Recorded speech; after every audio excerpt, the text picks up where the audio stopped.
ஆண்டவராகிய இயேசு கிறிஸ்துவின் பரிசுத்த நாமத்திற்கு மகிமை உண்டாவதாக. கர்த்தர் நல்லவர், அவர் கிருபை என்றும் உள்ளது. நம்மை நேசிக்கிற அன்புள்ள தேவன் இந்த வருஷத்தின் 3 மாதங்கள் நம்மையும் நம்முடைய குடும்பங்களையும் பாதுகாத்து போஷித்து வழிநடத்தி ஆசீர்வதித்து இந்த 4ஆம் மாதத்தை நாம் பார்க்கும்படியாக நமக்கு கிருபை அருளி இருக்கிறார். நம் இயேசு ரொம்ப நல்லவர், அவர் உண்மை உள்ளவர். நமக்கு அவர் நல்லதை செய்தவர், நல்லதை செய்கிறவர். அவரை நம்பினவர்கள் ஒருபோதும் அவரால் கைவிடப்படவில்லை. இந்த காலை வேளையிலே தேவனுடைய வார்த்தைகளினாலே உங்களை சந்திப்பது மிகவும் சந்தோஷமாய் இருக்கிறது. கர்த்தர் உங்களையும் உங்கள் குடும்பங்களையும் இன்று காலை ஆசீர்வதிப்பாராக. இந்த வருஷத்தின் 3 மாதங்கள் ஆண்டவர் நமக்கு ஒவ்வொரு மாதத்திற்கு ஏற்ற வார்த்தைகளை கொடுத்து அவர் கொடுத்த வார்த்தையின்படியே வாக்கின்படியே நம்மை ஆசீர்வதித்து வந்தார். அவருடைய ஆசீர்வாதங்களை பெற்று வந்திருக்கிறோம். இந்த 4ஆம் மாதத்தையும் நமக்கு கூட்டி தந்திருக்கிறார். இந்த மாதத்திலும் நம்மோடு அவர் இருந்து நம்மை ஆசீர்வதிக்க அவர் வல்லவராக இருக்கிறார். இயேசு கிறிஸ்து நேற்றும் இன்றும் என்றும் மாறாதவர். அவரை நம்புகிறவர்களை அவர் அறிந்திருக்கிறார். அவரை தேடுகிறவர்களுக்கு அவர் துணையாய் இருக்கிறார். அவரை கேட்கிறவர்களுக்கு அவர் கொடுக்கிறவராக இருக்கிறார். அவரை பின் தொடர்கிறவர்களுக்கு நன்மைகளை தராமல் போகவே மாட்டார். இந்த காலை வேளையில ஆண்டவருடைய பரிசுத்த நாமத்தின் மகிமைக்காக தேவன் எனக்கு தந்த ஒரு வார்த்தையை வேதத்திலிருந்து வாசிக்க நான் விரும்புகிறேன். கர்த்தருக்கு பயப்படுகிறவர்களே, கர்த்தரை நம்புங்கள், அவரே அவர்களுக்கு துணையும் கேடகமும் ஆயிருக்கிறார். கர்த்தருக்கு பயப்படுகிறவர்களே, கர்த்தரே நம்புங்கள். ஆண்டவருடைய நாமத்திற்கு மகிமையுண்டாகட்டும். 115ஆம் சங்கீதத்தில் இந்த வசனத்திற்கு முன் நாம் பார்க்கும் பொழுது, இஸ்ரவேலே கர்த்தரை நம்பு. அடுத்த வசனத்தில் சொல்கிறார், ஆரோனின் குடும்பத்தாரே கர்த்தரை நம்புங்கள், அவரே உங்களுக்கு கேடகமும் துணையுமாய் இருக்கிறார். துணையும் கேடகமுமாய் இருக்கிறார். அப்படி என்றால் கர்த்தருக்கு பயப்படுகிறவர்கள், கர்த்தருக்கு நம்புகிறவர்களுக்கு அவர் துணை நிற்கிறவராக இருக்கிறார். எப்படிப்பட்ட துணை? சங்கீதம் 46 வசனம் 1 வாசிக்கிறோம். ஆபத்து காலத்தில் அவரே அனுகூலமான துணை.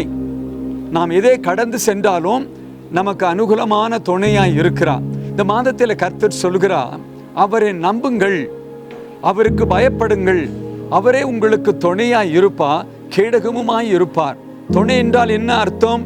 அவர் நம்ம கூடவே இருந்து நாம் எதை கடந்து சென்றாலும் நம்மோடு இருந்து வருகிற எல்லா சூழ்நிலைகளை மேற்கொள்ள நமக்கு உதவி செய்கிறவர். கேடகம் என்றால் என்ன? நமக்கு விரோதமாய் எழும்பி வருகிற எந்த ஆயுதங்கள் நம்மை நோக்கி வந்தாலும் அதை தடை செய்கிறது தான் துணையாய் இருக்கிறது. ஆண்டவருடைய பரிசுத்த நாமத்திற்கு மகிமையுண்டாவதாக. இந்த செய்தியை கேட்டுக்கொண்டிருக்கிற யாவர்களுக்கும் ஆண்டவர் இந்த மாதத்தில் சொல்லுகிற நல்ல ஒரு உற்சாகமான தைரியமான வார்த்தை என்னவென்றால், அவரே உங்களுக்கு கேடகமாய் இருப்பார், துணையுமாய் இருப்பார். உங்கள் உள்ளங்கள் ஆண்டவருக்குள் மகிழட்டும். நீங்க தைரியமாய் இருங்கள். யார் உங்களை கைவிட்டாலும் அவர் உங்களை கைவிடாத நேசர். உபாகமம் 33:29 இப்படியாக வாசிக்கிறோம், இஸ்ரவேலே நீ பாக்கியவான், கர்த்தரால் ரட்சிக்கப்பட்ட ஜனமே, உனக்கு ஒப்பானவர் யார்?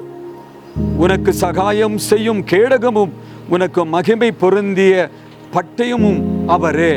ஆண்டவருடைய நாமத்திற்கு மகிமை உண்டாவதாக. ஆவிலே நாம் இஸ்ரவேல் ஜனங்களாக இருக்கிறோம். அவர் நமக்கு இதுவரை எவ்வளோ வெற்றிகள் நம்முடைய வாழ்க்கையில தந்து வந்திருக்கிறார். அவர் வெற்றி சிறந்தவர். அவருக்கு பயப்படுகிறவர்கள், அவரை பின்தொடர்கிறவர்கள் அவர் எப்பொழுதும் அறிந்திருக்கிறார்.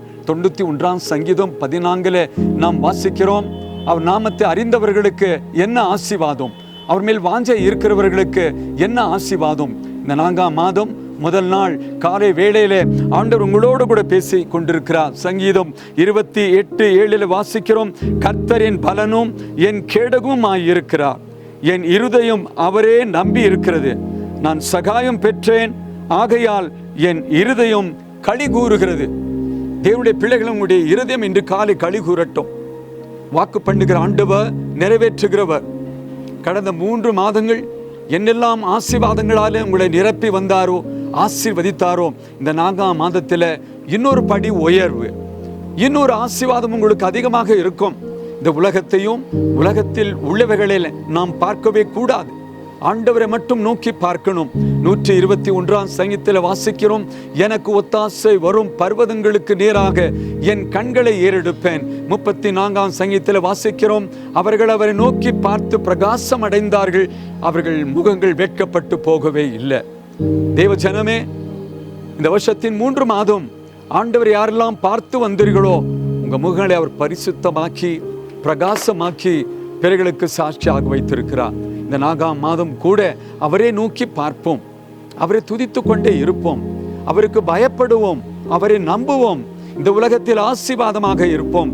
நமக்கு மட்டும் அல்ல, தேவ ஆசீர்வாதம் பிறர்களுக்கும் நாம் ஆசீர்வாதமாக இருக்க கர்த்தர் உதவி செய்வாராக. இந்த காலை வேளையில கர்த்தர் நம்மோடு கூட பேசிக் கொண்டிருக்கிறார். உங்கள் இருதயங்களை ஆண்டவருக்கு அர்ப்பணிங்கள், உங்கள் குடும்பங்களை ஆண்டவருக்கு ஒப்புக் கொடுங்கள். இந்த 4ஆம் மாதம் 3 மாதத்தை பார்க்கிலும் இன்னும் ஆண்டவரை நம்புங்கள், இன்னும் ஆண்டவருக்கு பயப்படுங்கள், இன்னும் அவருடைய வசனங்களை பற்றி கொள்ளுங்கள். அவரே உங்களுக்கு கேடகமுமாய் இருப்பார், உங்களுக்கு துணையாய் இருப்பார், உங்களுக்கு பக்க பலனாய் இருப்பார். எதை குறித்தும் உங்களுக்கு இந்த மாதம் கவலை தேவையில்லை. வேதத்தில் வாசிக்கிறோம், சகல தேவைகளே ஸ்தோத்திரத்தோடு கூட அவருக்கு தெரிவிங்கள், ஒன்றுக்கும் கவலைப்படாதீர்கள்.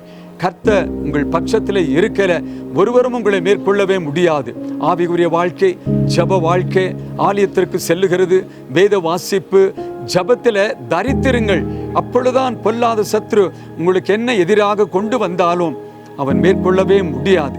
உங்களுக்கு துணையாய் இருக்கிறவர், உங்களுக்கு கேடகமாய் இருக்கிறவர் நிச்சயமாக உங்களுக்கு ஒரு வெற்றியை தருவார். வெற்றி சிறந்த வாழ்க்கை வாழுவீர்கள். கர்த்தர் உங்கள் குடும்பங்களையும் நீங்கள் செய்கிற எல்லாவற்றிலும் கூடவே இருந்து ஆசீர்வதித்து 3 மாதங்களை பார்க்கிலும் இந்த 4ஆம் மாதம் ஆவிக்குரிய வாழ்க்கையிலும் குடும்ப வாழ்க்கையிலும் சரீர ஆரோக்கியத்திலும் நீங்கள் இருக்கிற ஆலயத்திலும் பொருளாதாரத்திலும் ஆண்டவர் ஆசீர்வதித்து அவருடைய நாமம் மகிமைப்படும்படியாய் உங்களை தொடர்ந்து வழி நடத்துவாராக. கர்த்தர் தாமே உங்களை ஆசீர்வதிப்பாராக. இருக்கிற இடங்களில கண்களை மூடுவோமா?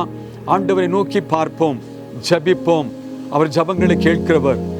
எங்கள் அதிகமாய் நேசிக்கும் மகா பரிசுத்தமுள்ள அன்பின் பிதாவே, சர்வ வல்லமையுள்ள ஆண்டவரே, இருக்கிறவராகவே இருக்கிறவரே, ஒருவராய் பெரிய காரியங்களை செய்கிறவரே, இந்த 4ஆம் மாதத்தின் முதல் நாள் காலை வேளையிலே உம்மை நோக்கி நாங்கள் பார்க்கிறோம்.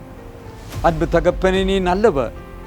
நீர் எங்களுக்கு கடந்த நாட்களிலே காலங்களிலே போதுமானவராய் இருந்து இரவும் பகலும் எங்களை ஆண்டவரே பாதுகாத்து வந்து உம்மை நன்றியோடு துதிக்கிறோம், ஸ்தோத்தரிக்கிறோம். பூமி எங்கும் சகல ஜனங்களிலும் எங்களை நீர் உமக்கு சொந்த ஜனமாய் தெரிந்து கொண்டு இப்படி ஜனங்களாய் இந்த உலகத்தில் வாழவும் நீர் எங்களுக்கு தேவனாய் இருந்து உண்மையே நாங்கள் துதித்து கீழ்ப்படிந்து வாழ்ந்து வர எங்களுக்கு கொடுத்த இந்த நல்ல பரிசுத்த வாழ்க்கைக்காக நன்றி சுவாமி. இந்த 4ஆம் மாதத்தின் முதல் நாள் காலை வேளையிலே 115 சங்கீதம் 11 வசனத்தின் மூலமா எங்களோடு பேசினீர். உமக்கு நன்றி அப்பா. உமக்கு பயந்தவர்கள், உமக்கு பயப்படுகிறவர்களுக்கு நீர் துணையும் கேடகமும் இருக்கிறீர் என்று நாங்கள் பார்த்தோம். நல்ல தகப்பனே, இந்த அருமையான மக்களுக்காக இந்த காலை வேளையிலே ஜபிக்கிறேன். ஆண்டவரே, உமக்கு பயந்து வருகிறார்கள், உம்முடைய கண்கள் இவர்கள் மேல் இருந்து வருகிறதப்பா. இந்த காலை வேளையில் உம்முடைய வசனத்தை கேட்டது போல உம்மை இவர்களுடைய துணையாக்கி கொண்டு கேடகமாக்கி கொண்டு உமக்கு தொடர்ந்து பயந்து உம்மை நம்பி இந்த உலகத்தில் ஆசீர்வாதமாய் வாழ கர்த்தர் கிருபை பாராட்டுவீராக. கடந்த 3 மாதங்களும் உம்முடைய பிள்ளைகளுக்கு விரோதமாய் பொல்லாத சத்ருவானவன் கொண்டு வந்த எல்லா போராட்டங்களை அகற்றி உம்முடைய பிள்ளைகளுக்கு நல்ல ஆசீர்வாதமான வாழ்க்கை தந்து இந்த 4ஆம் மாதத்திலும் உம்முடைய பிள்ளைகளுக்கு நல்ல ஆசீர்வாதங்களை வைத்திருக்கிறீரே, விசுவாசித்து நன்றியோடு உம்மை துதிக்கிறோம் அப்பா. இந்த ஜபத்தில் இணைந்து இந்த ஜபத்தில் ஆண்டவரே காத்திருக்கிற ஒவ்வொருத்தருக்காக ஜபிக்கிறேன். ஒவ்வொரு வீட்டின் மேலும் ஆண்டவருடைய பரிசுத்த கண்கள் இறங்கி வரட்டும்.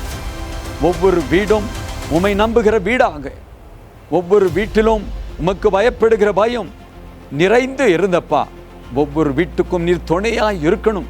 46 சங்கீதம் 1 வசனத்தில் வாசிப்பது போலப்பா, ஆபத்து காலத்தில் அனுகூலமான துணை என்று நல்ல தகப்பனே, இந்த வருஷத்தின் 3 மாதங்கள் அனுகூலமான துணையாய் இருந்து வந்திர உமக்கு நன்றி அப்பா.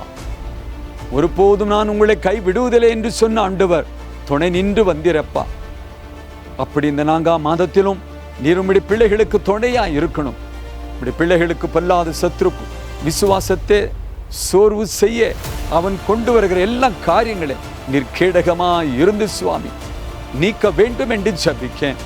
ஒவ்வொரு வீட்டிலும் ஆண்டவரை துதிக்கிற துதி, ஒவ்வொரு வீட்டிலும் ஆண்டவரோடு பேசுகிற ஜெபம், ஒவ்வொரு வீட்டிலும் கர்த்தருக்கு பயப்படுகிற பயம் இருந்து இவர்களை ஆசீர்வதித்து தேவ ஜனங்களா இருக்கிற இடத்துல வாழ உதவி செய்வீராக.